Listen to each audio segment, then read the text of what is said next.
My company's done 20K cash collected in the first week of this month, and we're on track to do the best month we've ever had. What I'm going to be walking you through are the 4 key changes that we've implemented in order to make this the best month. And if you don't know me, I'm Joe Scull, my agency, 40 grand a month, and also a coaching consulting company. I'm going to be walking you through the 4 things. The first thing is if a metric is out of KPI, test an unhuman amount. What do we mean by KPI? I mean, it's key performance indicators. It basically means that something is not going well in the business and you need to fix this one part of the business ASAP. As an example, if you have an appointment booking issue, that means a KPI and your cold calls that you're doing probably aren't the best. Or if you're doing cold DMs, KPIs for that aren't the best. So the analogy I want to make here is when you go to the gym as a bodybuilder and you have a lagging muscle group, you work on that muscle to its absolute maximum that your body can handle. And what we do in the meantime for the rest of your body is you're going to try to keep your body the same size. You're not going to try to grow it. And we call this maintenance volume. So the key differentiator here I want you to know is absolute maximum versus maintenance volume. What we're going to do is the exact same thing in the business. And this is what I've personally done. I'm going to be talking about some of the things I've personally done to make this happen. But recently we've had completely fine appointment booking systems. They were fantastic. But when they got the sales team was not doing the greatest for a while. And this was a few months ago. And basically what we did is went full steam ahead on making the sales training as good as possible, training as good as possible. In the rest of the business, we kept on maintenance volume. Because what you're going to not do if you're bodybuilding, coming back to the analogy, is if you're looking at the guy's bodybuilding figure and you see his calves are like a bone, okay? What you're not going to do is that bodybuilder and just go, let's just keep training everything the same. We're going to do this exact same thing for everything. You're not going to do that. That is just a stupid thing to do. What you're going to do is keep everything else the same on a maintenance volume to keep the muscle group the same size. And then you're going to blast the heck out of the calves and get that up as quick as possible because you know if you get the calves up, you're going to look significantly better as a bodybuilder. Same thing for the business. So when you have something going wrong in the business, don't make the mistake I did and go, let's grow everything at once. Let's fix all of our metrics at once. Let's test 10 things at once. You're going to focus on the one lagging indicator. Put all of the effort, as much effort as you can to fix that as soon as possible.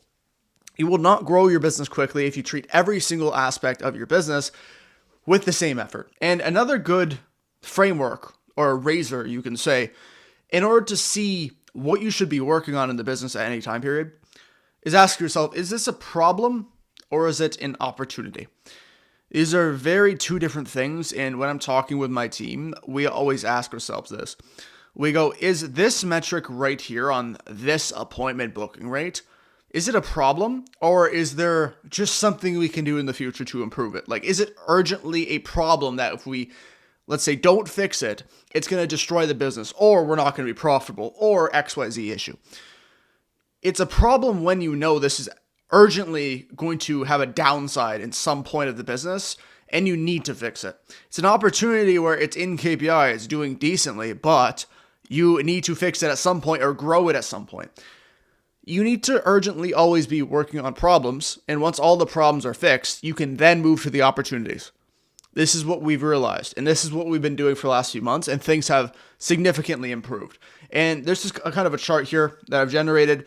Needs intense focus on the lagging KPIs, and all of their KPIs are just maintenance. You're just trying to keep them the same. You're trying to run the business on a maintenance level. So that's the first thing I've learned in my business. Secondly is seeing tasks as opportunities and not requirements. This is a personal mental trick that I've had to fix in myself over the last few months. School trains us to view tasks as obligations. Turn in this paper by Friday or lose points. And this creates a compliance mindset where I have to do this thing because it's due on this date. Okay? Business is not school. And nobody's grading you. What they are grading you on is value creation and not task completion. So I'm just going to bold this here because this is like very, very important. Value creation, not task completion. They don't care if you get the check mark. They care about if you get the check mark done unbelievably well. Okay? With school, you always thought, I just want to get this thing done and hand it in this time frame, and I'm going to wait until the night before to get it done. I'm not going to ensure the quality. At least, I was not incredibly good at school. So that's what I did. And I assume if you're an entrepreneur right now, you might have done the same thing. So don't keep the schooling mindset when you're running a business. It does not work. And soon enough, you're looking at all the things you get to do in your business as obligations.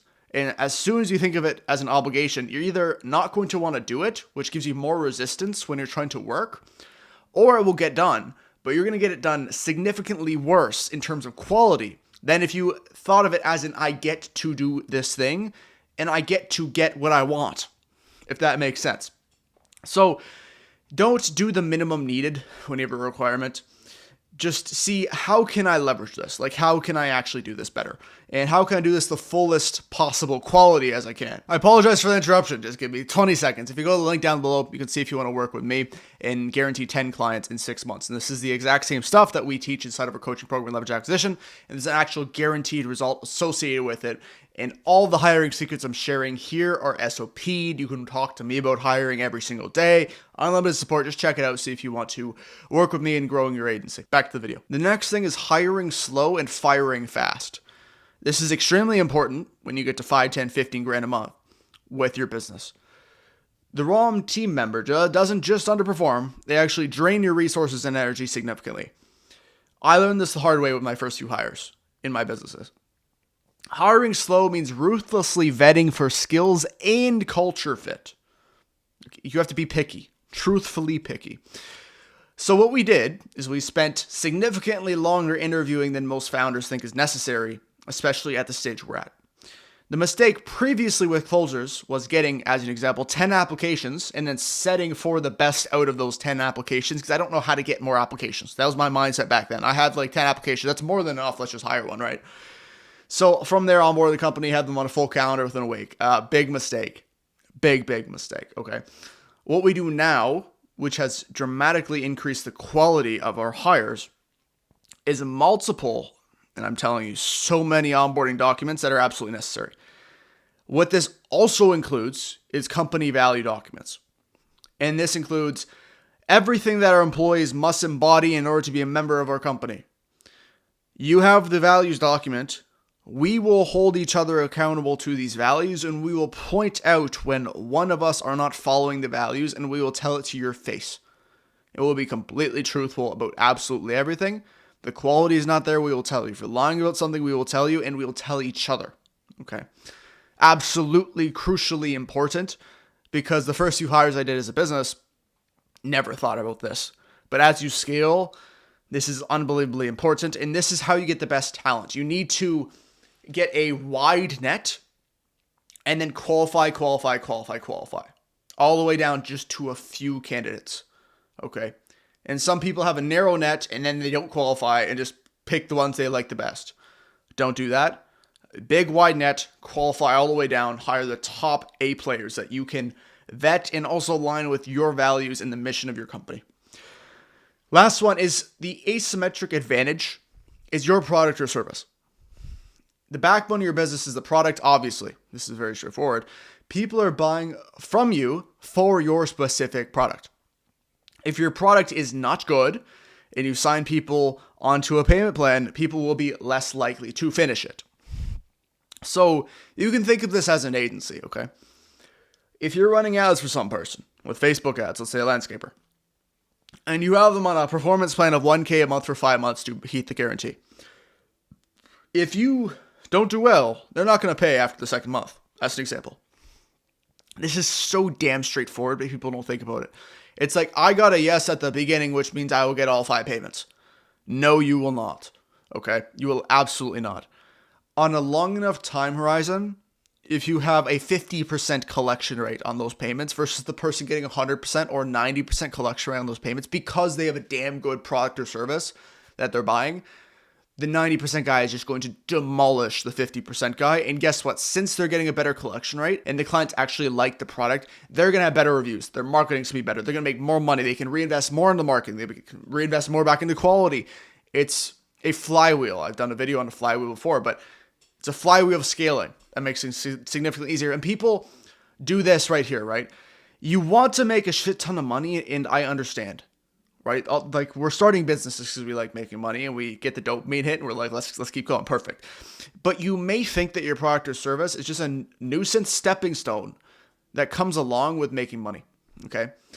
But guess what? The better your service, the more work your competition has to do in order to beat you. So it is not merely just a stepping stone. Put significantly more importance on the quality of your product and over deliver on your product. And don't have the mindset that I just have to have a service in order to make the money. Okay. And the reason I'm saying this is because so many people getting into the industry have this mindset and it costs them. And it costs them their reputation even. Okay. And that's why so many markets in agency markets or coaching markets are just so damn bad, because people do not know how to make a good product. And if you watching this video take my advice here and you actually make a damn good product and you research the heck out of it and you take maybe a few weeks to make the product instead of a few days, or a few months to make a product instead of a few days, you'll do way better. Okay. And the product affects all parts of the business. So not even just the delivery systems. You have to realize it's a feedback loop back into the front end of the business and all the marketing you're doing. So by getting a better product, you will have better marketing costs. Your ads will cost less. Your offer will be better. Your guarantee will be better. More case studies, which means your cost per click will be less. It affects everything. It's not just the back end. It's not just I close a client and then I make the money, which means I have to deliver the service.